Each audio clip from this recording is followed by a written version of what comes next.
Assalamualaikum warahmatullahi wabarakatuh.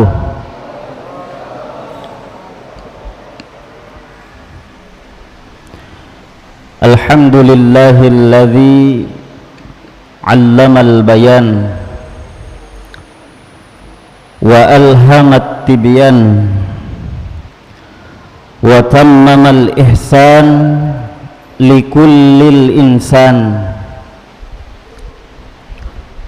Wassalatu wassalamu ala sayyidina Muhammadin khairil anam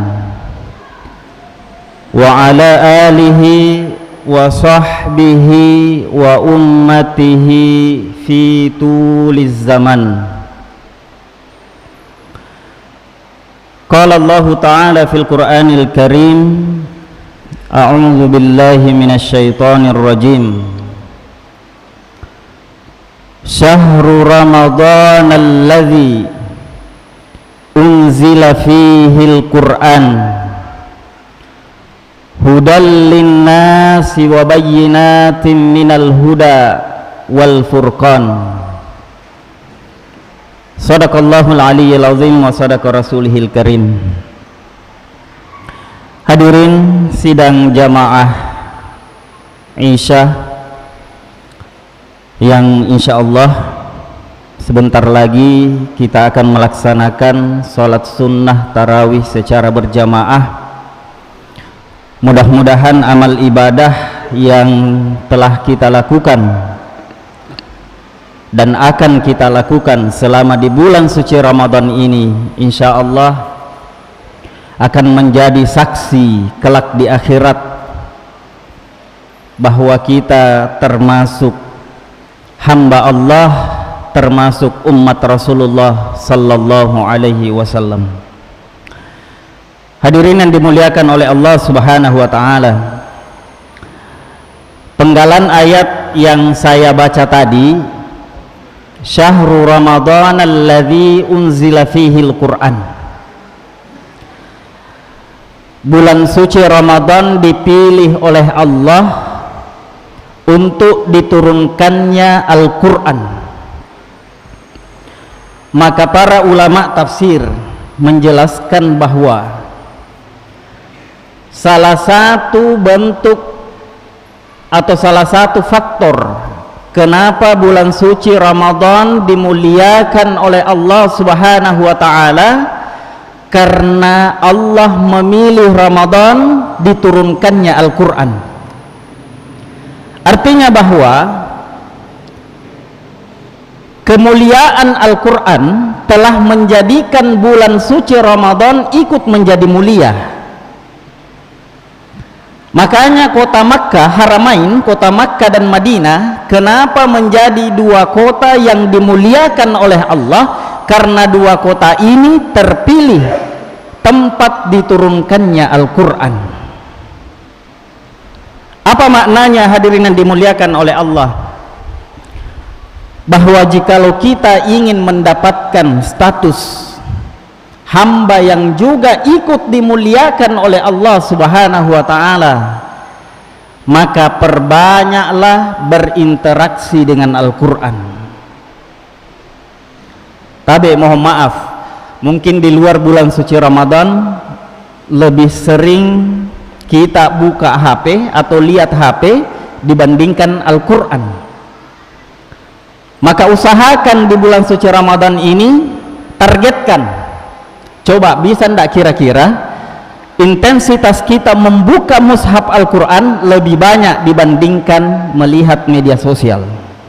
Ini salah satu bentuk ujian kita di bulan suci Ramadan. Hadirin dimuliakan oleh Allah Subhanahu wa taala, apalagi saat ini kita lihat kondisi, seringkali kita mengalami bencana, seringkali penyakit menyerang kita, bahkan kita tidak tahu penyakit apa yang ada di dalam tubuh kita. Mungkin kita sudah datang ke dokter, sudah periksa ke rumah sakit, ternyata tidak ditemukan ciri-ciri penyakit yang ada di dalam tubuh.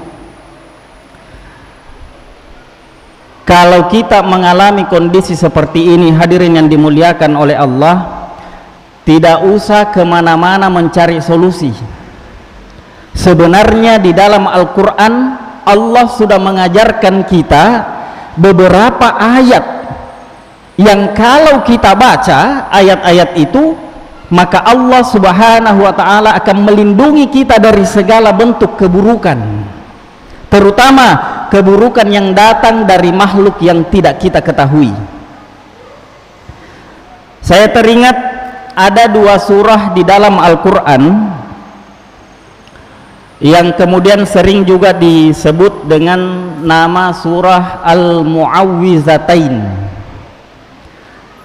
Surah Al-Mu'awwizatain, atau 2 surah yang bisa kita baca untuk berlindung kepada Allah dari segala keburukan. 2 surah ini saya yakin dan percaya sudah kita hafal, bahkan menjadi surah favorit kalau kita sholat.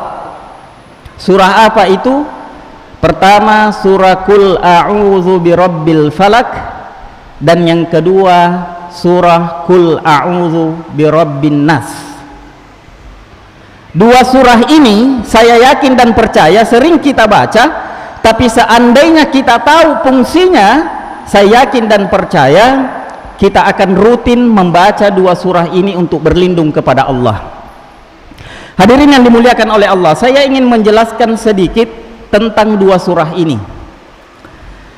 Jadi dulu di zaman Rasulullah sallallahu alaihi wasallam, 2 surah ini turun kepada Nabi dalam keadaan tidak normal. Apa yang dimaksud keadaan tidak normal? Jadi dulu Nabi mengalami suatu penyakit yang parah. Menurut riwayat, penyakit itu disebabkan karena Rasulullah terkena sihir. Jadi kalau ada yang bilang, apakah Nabi juga kena sihir? Jawabannya, kena. Nabi juga pernah kena sihir. Kalau ada yang bilang, kenapa bisa kena? Padahal dia kan kekasih Allah. Jadi Rasulullah kena sihir supaya jadi pelajaran bagi kita. Kalau ada yang mengalami kondisi seperti itu, maka lakukan solusinya seperti yang dilakukan oleh Nabi. Jadi Nabi disihir oleh salah seorang Yahudi bernama Labid bin A'sam. Bagaimana bentuk sihirnya? Jadi ada satu benda, di dalam riwayat itu tidak disebutkan jenis bendanya, tetapi benda itu dibungkus kain putih, kemudian diikat tali sebanyak 11 simpul. Jadi ada 11 simpulnya. Ketika Nabi sakit, Allah mengutus malaikat untuk menginformasikan hal itu.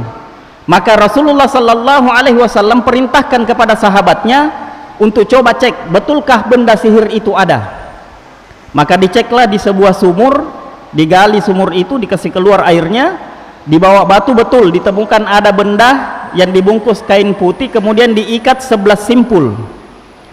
Maka ketika benda itu ditemukan, Allah kemudian menurunkan 2 surah ini, surah Al-Falaq dan surah An-Nas.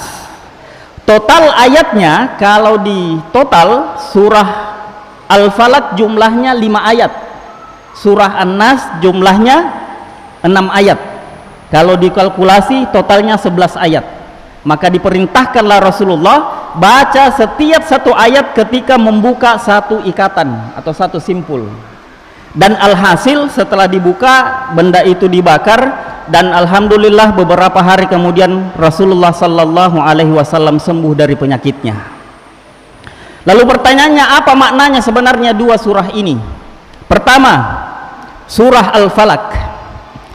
Surah Al-Falaq ini dibuka dengan ayat Qul a'udzu birabbil falaq, yang kalau diterjemahkan secara bebas, bacalah atau katakanlah wahai Muhammad, saya berlindung kepada Allah di waktu subuh.